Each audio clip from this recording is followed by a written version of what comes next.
Islam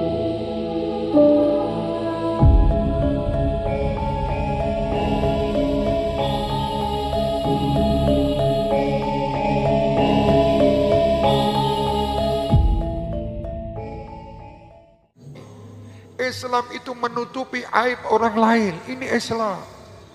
Jadi kenapa sekarang orang Islam membuka, bahkan dikirim sedunia semua tentang kejelekan saudara muslim yang lain? Kenapa kalian bangga? Bangga dengan aib saudara kalian. Kenapa kalian mencari kesempatan dan bahkan mencari kesalahan-kesalahan orang untuk menjadikan diri kalian lebih hebat dari yang lain? Orang yang mencari kesalahan orang, kejelekan orang, dia adalah orang yang paling jelek. Jangan kalian merasa bahwa kalian orang hebat karena kalian tahu kejelekan orang lain, kejelekan pemimpin ini, pemimpin itu, kejelekan anggota ini, anggota itu. Tidak perlu. Ini bukan tugas kalian, wahai umat Muhammad sallallahu alaihi wasallam. Tugas kalian bukan seperti itu. Tugas kalian adalah tugas untuk menutup kesalahan orang lain. Kesalahan kalian sendiri kalian tutup, kesalahan orang lain pun juga harus ditutup. Tidak perlu ada berita tentang kesalahan. Yang ada adalah berita tentang keberhasilan. Tunjukkan berita keberhasilan setiap saat di negeri ini. Jangan tunjukkan berita kesalahan setiap saat di negeri yang kita cintai ini. Indonesia tidak memerlukan kesalahan. Indonesia memerlukan keberhasilan. Keberhasilan tidak pernah kalian tonjolkan. Yang kalian tonjolkan kesalahan orang lain untuk menonjolkan seakan-akan kalian lebih hebat dan lebih baik daripada orang lain. Nasihat ini saya berikan untuk diri saya dan untuk seluruh penduduk negeri yang saya cintai dan seluruh pemimpin-pemimpin bangsa ini. Seluruh yang mendengar acara ini, saya nasihatkan supaya saya tidak terbebani dengan hal-hal yang nanti akan dituntut. Apakah engkau telah menyampaikan tentang yang hak kepada masyarakat dan bangsa ini?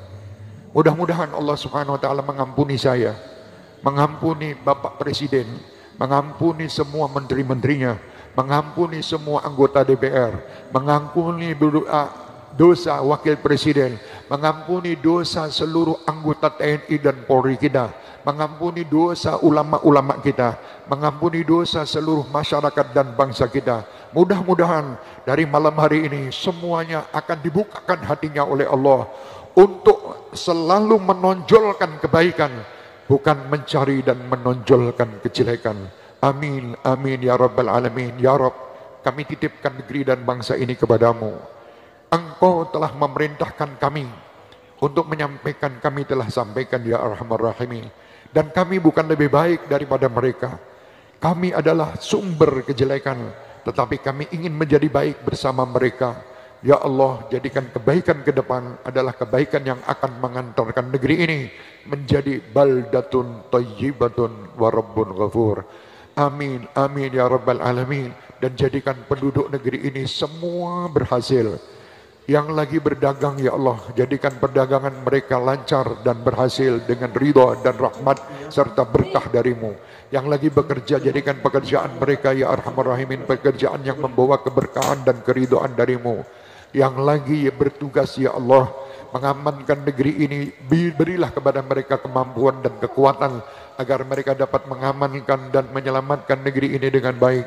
Ya Rabb, yang lagi menjadi ulama di negeri ini, jadikan mereka ulama-ulama yang kau ridhai dan kau cintai, karena mereka adalah penerus perjuangan Rasulullah sallallahu alaihi wasallam. Mereka pewaris Nabi Muhammad sallallahu alaihi wasallam.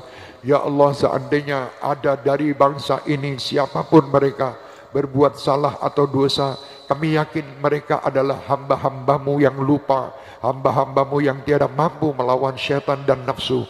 Ya Rabb, berkat malam hari ini, berilah ampunan bagi kami, ampunan bagi kedua orang tua kami dan bagi mereka semuanya ya arhamar rahimin. Allahumma ya Allah, tunjukkan kepada kami jalan yang lurus, bimbinglah pemimpin-pemimpin kami, aparat-aparat kami, semua yang ada yang terlibat di negeri ini ya Rabb, jalan yang lurus, jalan yang penuh dengan ridha, jalan yang penuh dengan kasih sayang, hingga kami tiada mendengar berita kecuali berita kebaikan, hingga kami tiada mendengar kecuali sesuatu yang membawa keberhasilan bagi negeri dan bangsa ini. Amin, amin ya rabbal alamin. Bisirril Fatihah. Saya adalah manusia yang tiada lepas daripada khilaf dan salah. Doakan saya supaya saya menjadi yang benar. Dan insya Allah saya doakan pula kalian, mudah-mudahan kita sama-sama berada di dalam wadah yang benar. Saya menasihati ini bukan saya lebih baik. Saya menasihati ini khusus untuk diri saya dan orang-orang yang dekat kepada saya. Dan untuk bangsa dan pemimpin serta semua yang ada di Indonesia ini, yang terlibat untuk pemerintahan di dalam pemerintahan di Indonesia ini, karena kecintaan dan sayang saya.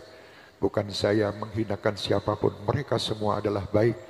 Ayo dengan kebaikan ini kita sama-sama menuju kepada keridhaan Allah hingga nantinya kita di surga bersama Rasulullah sallallahu alaihi wasallam.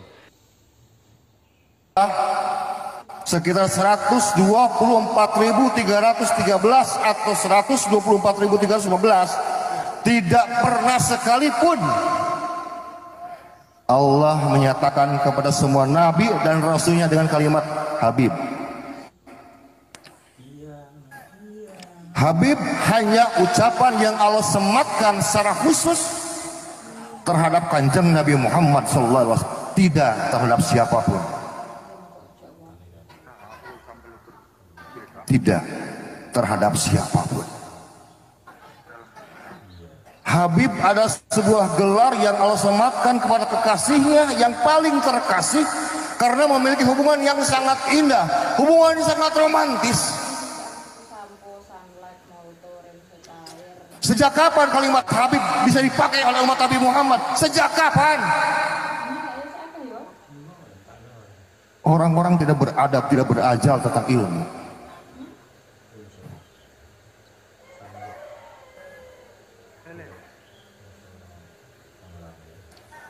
Saya ingin memberitahukan secara jujur dan transparan. Walaupun semua mungkin sudah tahu, dulur-dulurku sedoyo saat ini, sudah sejak 2 tahun kemarin sampai saat ini, warga Nahdlatul Ulama sedang tidak baik-baik saja. Para kiai Nahdlatul Ulama pun sedang tidak baik-baik saja. Bahkan para penegak hukum pun bingung.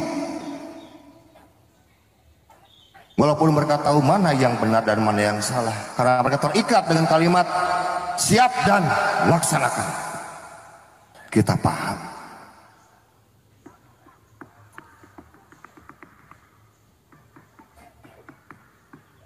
Bagaimana kita bisa membenarkan sebuah ungkapan lebih baik salah mencintai daripada salah membenci? Bagaimana kita bisa mencintai orang-orang yang telah memasukkan sejarah NKRI, memasukkan sejarah Nahdlatul Ulama? Bagaimana kita bisa mencintai orang-orang sekarang yang menghina kiai-kiai NU? Padahal selama ini kitalah yang memberi panggung kepada mereka. Benar?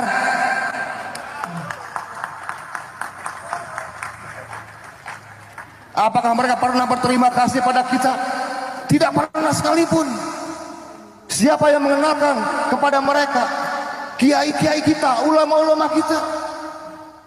Yang mengajarkan alif-alifan siapa? Yang mengajarkan bab wudu, bab sholat. Semua guru-guru ngaji kita, Bu, Pak. Apakah mereka pernah sekarang mencetak dan menghasilkan ulama di Nusantara? Tidak satupun.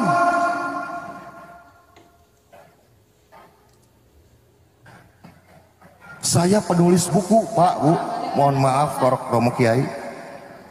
2014 sampai sekarang karya tulis saya sudah 86 karya. Saya berbicara dengan data, dengan fakta, sama dengan bapak polisi. Untuk membuktikan sebuah kebenaran dibutuhkan data yang valid dan fakta yang nyata. Ketika bicara bukti ada 6 unsurnya dan alat buktinya harus ada 5. Dan ini yang kita sajikan kepada masyarakat. Ini adalah hari santri. Tugas santri mah di pesantren loba ngaji atuh. Benar nggak? Ngaji. Pada subuh ngaji, duha ngaji, pada lohor ngaji, pada asar maghrib bisa ngaji bahe terus santri.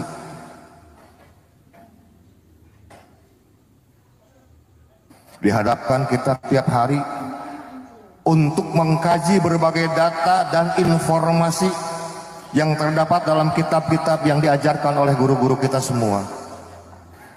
Dan ketika sekarang polemik ini datang, tiba-tiba sebagian romo-romo kiai kita hanya mengandalkan husnudon, innalillahi. Bagaimana praduga dan prasangka bisa diukur menjadi sebuah kebenaran?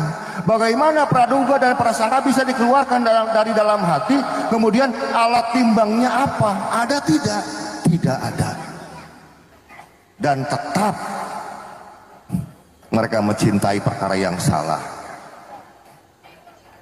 Saya harap bila dulu ingin menjadi muhibin, jangan menjadi muhibin sekarang yang garis keras. Jadilah muhibin yang garis waras.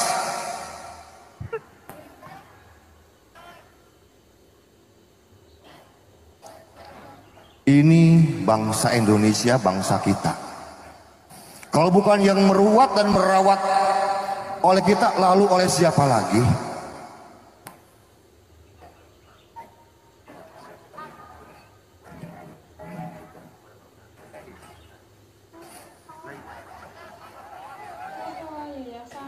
Jawab.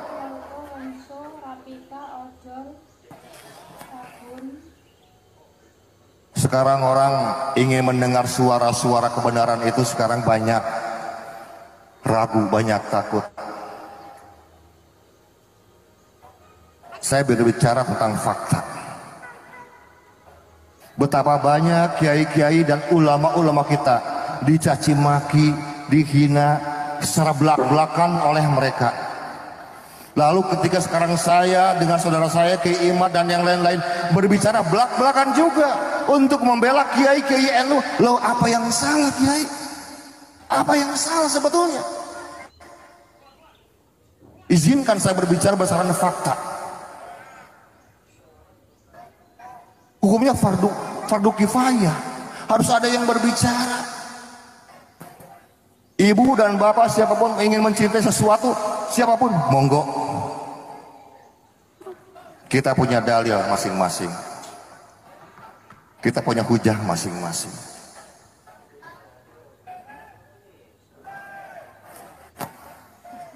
Saya sudah tidak peduli dengan suara-suara miring. Yang saya perjuangkan adalah Islam madhab Wali Songo.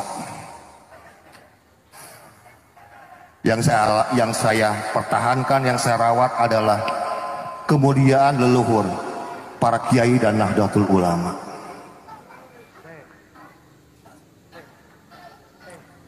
Saudara-saudara saya di Mataram, Alap Mataram memiliki 3.000 daftar yang terindikasi makam-makam palsu. 260 sudah dibongkar dan tidak ada satupun mayat di dalamnya. Dan masih juga kita belum percaya. Ini fakta, apalagi yang mau kita ingkari? Yang suka jatah ke kuburan sekarang, ke para kiai, ke para ulama, para habaib, para wali. Siapa lagi kalau bukan sekarang orang-orang NU? Betul Bu, Pak?